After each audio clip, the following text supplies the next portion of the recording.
Hey guys, welcome back. I'm currently working on the Long and Winding Road bass and guitar cover, and some of you have expressed interest in seeing my process for how I film, edit, and record my covers. So specifically Isaiah, I wanted to say hi to him. So the first step is choosing a song to cover.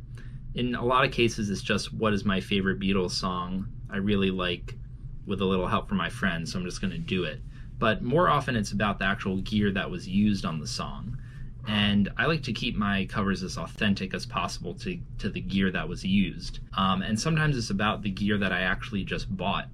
In this case, the Squier Bass 6. I just got this for my birthday, and I really love it, but I haven't used it on a cover yet. So I want to choose a song specifically that uses this bass. So I actually chose this song, The Long and Winding Road, specifically because it's an easy song that uses a bass 6 and I haven't used it yet.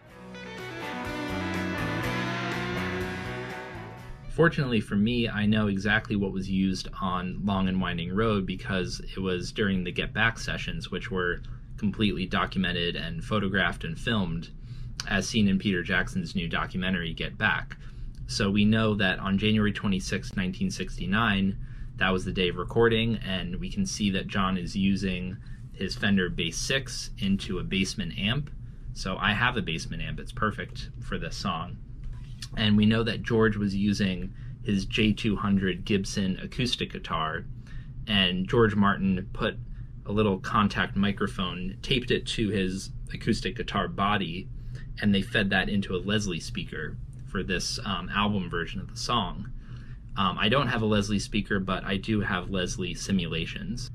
So I like to keep my recording setup kind of true to how the Beatles did it. I use a condenser microphone, Neumann TLM-103, which is similar to the Neumann condensers that they used. I put that in front of my guitar amp or my acoustic guitar, and that microphone is then fed into my interface, which is a Focusrite Saffire Pro 40, and that converts the analog audio to digital. And that digital signal is sent to my computer, where I use Pro Tools as my recording software.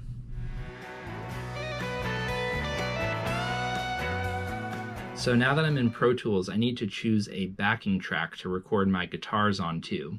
And I have four options. Number one is to choose the actual Beatles released album version of the song to record onto, but often I get blocked because of copyright reasons. So I need to move on to number two, which is an outtake of the song, an alternate version that sounds really good but is slightly different. And sometimes I avoid copyright blocking with that, but sometimes I don't. And then I need to use number three, which is isolated tracks. So I go to YouTube, DLD2 Music channel has isolated tracks of drums or bass or guitar. That's my friend Valentino. And often that will avoid copyright, so I often do that. I'll just use the drums behind my guitars or just the vocals. Number four is my last resort, which is to not use anything in the background. You hear my guitars and that's it. I don't really like that because you don't really get a sense of where you are in the song, and it doesn't sound as pleasing. So I'm in Pro Tools and I'm going to look for a good backing track. I pulled in a bunch of different versions of the song: Let It Be Naked, Super Deluxe Box Set, Outtake, Anthology 3. These three are just from the Get Back sessions. And I'm going to pull them into YouTube, just doing a little sample in iMovie, and I'm going to test if they get blocked. So the Let It Be Naked one was blocked, Super Deluxe was blocked, Anthology 3 was blocked, and these other two outtakes were blocked. The only one I could actually use was this outtake from a different day of recording. It's not a super great take, but it's usable, so we've got a winner. So my next step is, now that I have a backing track in Pro Tools, I need to learn the parts. I need to actually make notes and understand the nuances of John or George's playing. So what I'm going to do is, on YouTube, I'm going to take Valentino's isolated bass track from the album version, and I'm going to convert it into an MP3. I'm gonna upload Valentino's isolated track, put it into my Pro Tools session here. Okay, so now I have on top here January 27th outtake, that's my backing track, and below this is John's isolated bass track. So what I'm gonna do is line this up with the original backing track. Okay, so right now I have, you know, the beginning of it at least is matched up. The bass is matched up with the original backing track here that I'm using. So I'm gonna start making notes. I'm gonna listen to his isolated bass here. And just from a lot of years of listening to music, I know which notes, I know how to play the song already. So I know which notes he's playing. And I'm gonna make markers in Pro Tools. This is a B flat, it's another B flat. So I'm making notes on the timeline here. And what that means is when I'm actually recording the track and it's scrolling like this as I record, I'm gonna be seeing all the different notes for John's bass. So while I'm recording, I don't have to memorize every single note.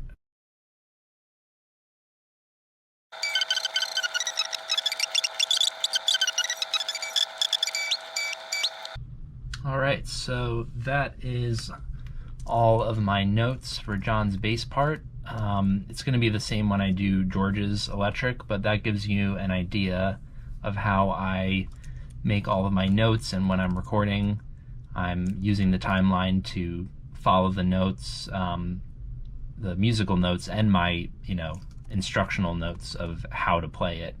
For example, this C sharp that he plays is kind of sharp in pitch. It's not a, you know, natural C sharp. He kind of bends the note. It's a sloppy bass part, as some of you know. So in this case, like, he hits a C note and tries to slide up to a G, which is the fifth of C, but he only reaches F sharp. So I'm really trying to get my notes to be as accurate as possible, even if it's not musically as pleasing.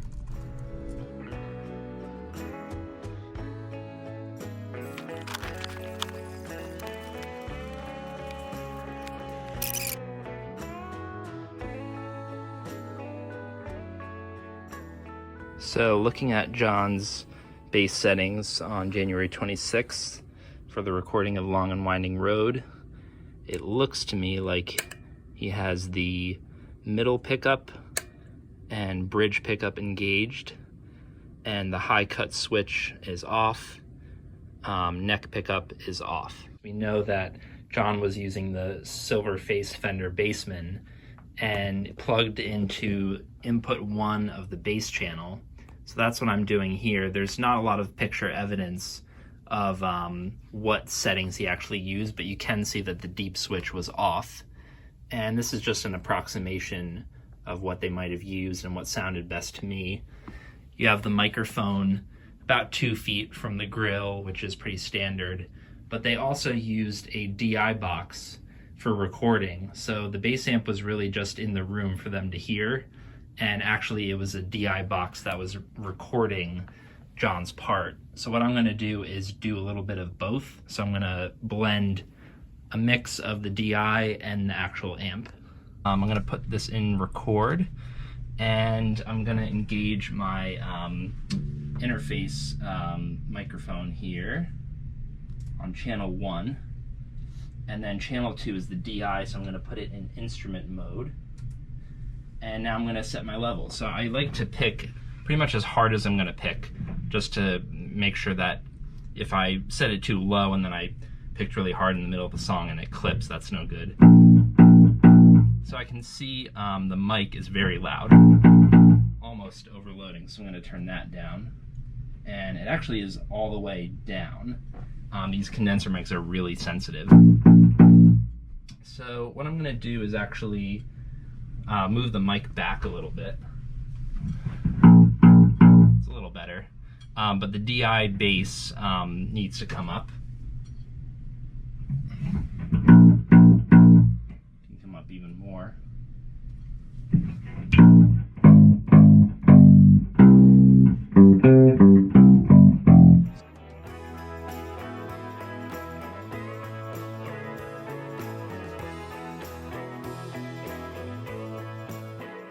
So now you're looking at me with my bass, and this is the GoPro view, but I need to adjust the view of the camera because it's a little off right now. You can see my desk underneath there.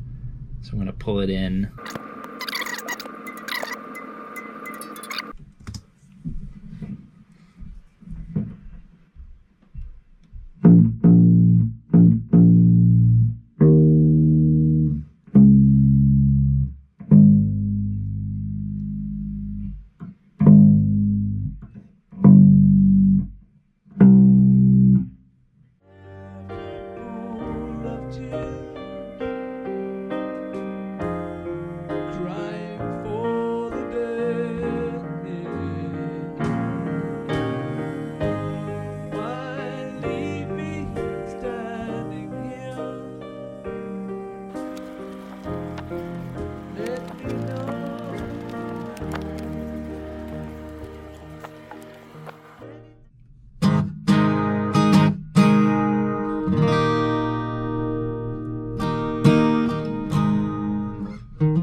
Alright, so I have finished recording acoustic guitar for this song.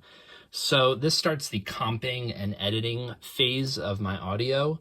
Comping means choosing certain takes, or maybe you want to pull a certain line from a different take and put it in there. So I'm creating kind of a best of, or a, released version using different takes. In this case, in this song, I really just want the bass and the guitar all doing the same thing for one video clip. I don't want to splice in and out of video. So really I just want to choose one good take here. I've chosen take 17 for the bass. Thought that was a really good one. Now I've recorded a lot of tracks, 26 tracks of guitar, and I want to choose my favorite one. Some of them are incomplete, or false takes. And usually the later ones are my favorite to use. And from my memory, I really liked take 23. All right, so I'm going to take you through all of the plugins that I used on each track and some of the editing and mixing that I did. So the top track here is the Beatles backing track, and I just added some light EQ to it. This is a high pass filter, so I'm cutting off all of the low end. And then under that are my bass tracks. So obviously I have the Bassman amp and the DI box together on this one. So just the Bassman amp sounds like this.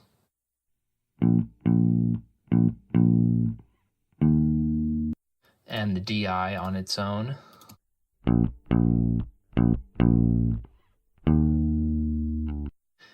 And together.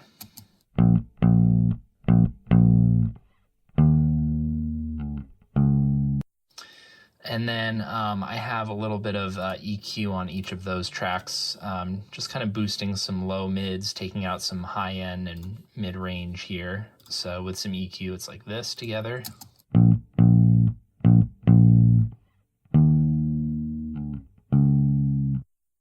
And then what I did was I created my own aux track, which is kind of a bus send. So that means that both of these tracks are going into its own Pro Tools track here, and then I can control them together, so I don't have to load a bunch of plugins on each and have to match them. So the bass aux here also has a bunch of plugins. So you just heard the two basses together without any of the plugins on the bass aux send, like this. And then I added some EQ to it.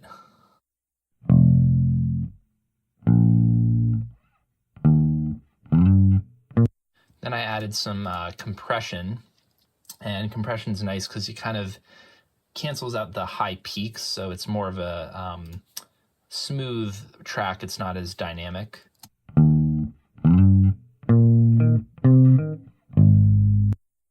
Then I added this Abbey Road TG12345. It's a kind of Abbey Road desk console plugin that you can add compression to, EQ, and any other kind of noise or old tube console saturation you want.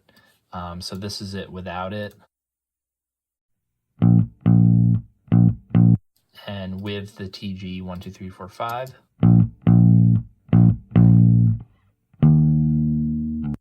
So pretty basic. I didn't add too much there. And then I added another compressor because with bass you really don't want anything popping out there.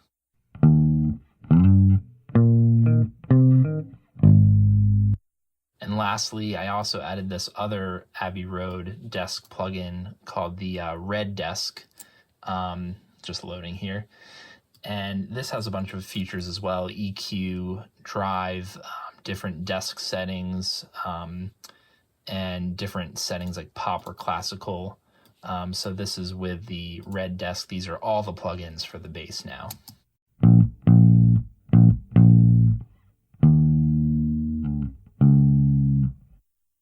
So now I'm going to show you once again none of the bass tracks, none of the bass plugins rather, on the bass aux. And here is with everything. This is what you'll hear on my actual cover.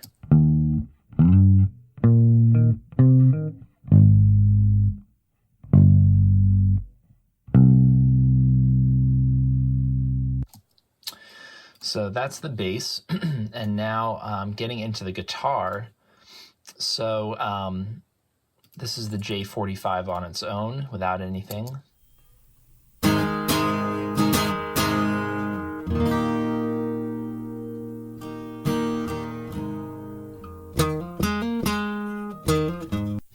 So it's pretty pretty dry. I added some compression onto that.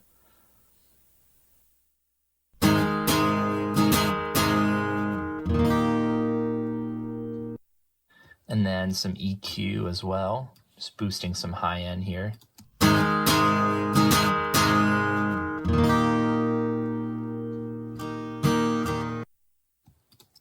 Some compression as well. And then the TG12345 as well, kind of shelving off some of the low mids, kind of scooping the tone and sculpting it.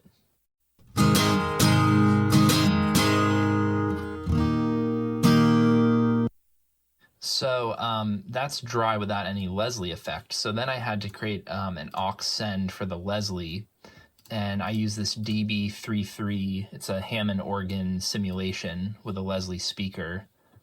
So here is the organ itself, and then the cabinet. You can do different settings. So once again, the acoustic without Leslie.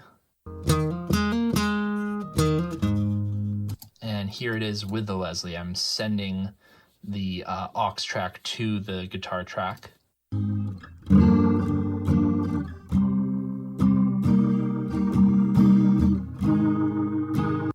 So that's the fast setting on the Leslie. If you want to hear the slow setting, it would have sounded like this.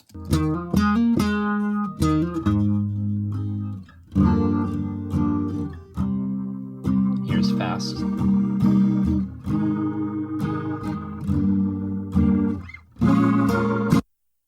So yeah, I had also added a little bit of EQ to the Leslie as well. This is it without the EQ on the Leslie.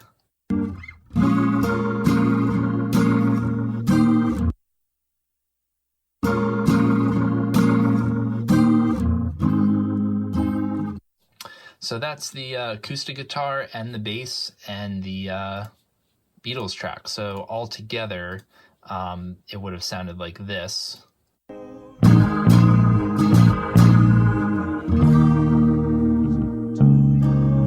But I also added a master track. So at the end of everything, I want all of my tracks to go into a master track. And that way I can scoop all the tones and EQ together, add some compression, and boost the signal so I don't have to do it individually. So I added some EQ here.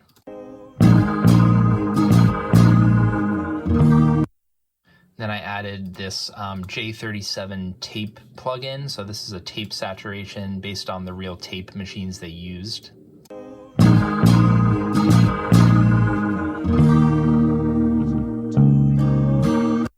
And then some compression as well.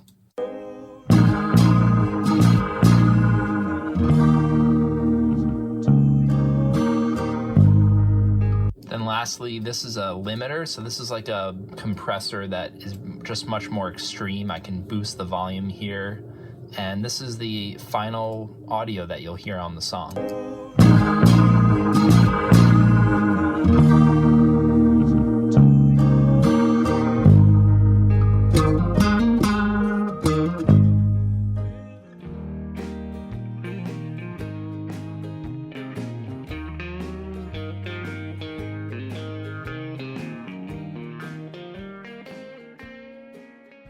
Alright, so now that I've labeled all my files and uploaded them into iMovie, I'm going to drag the audio file into the edit window, and I'm going to choose one of these guitars to also bring into the edit window. And I'm going to zoom in and make sure that the audio syncs up with the video.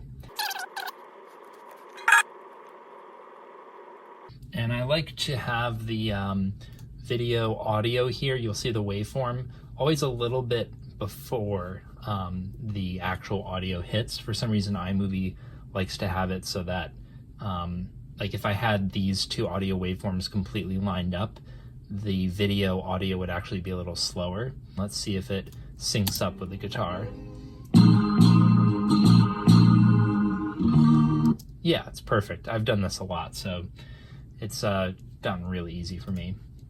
So now I'm going to add in the bass track because this is a very simple video edit. I only have two guitars. I'm going to make them split screen the entire time. Other covers that I'll do, they're going to be much more involved with multiple grids and stuff, but this is a really simple one and it'll show you exactly how I edit my video.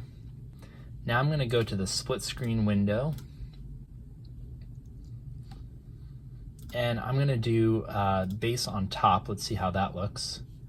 That looks pretty good. Let's try bottom and just see what that's like. I think the top looks better. So I'm going to have the bass on top. And what I do now is crop the videos because right now the guitar doesn't look like it's really in the right place.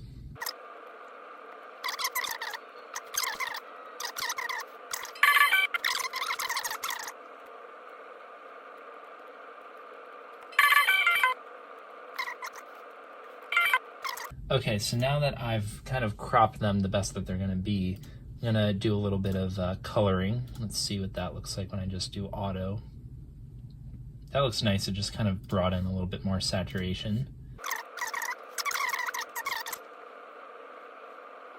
So I'm just going to clean up the end of the video a little bit more here.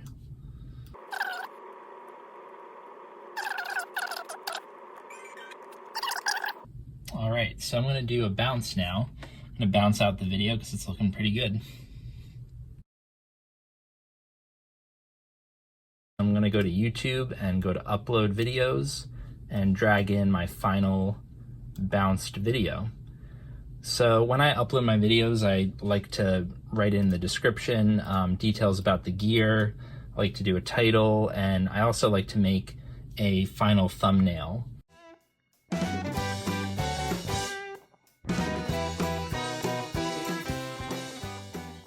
Alright, so the video is uploaded and I made a description and I included a list of all of my covers links in there.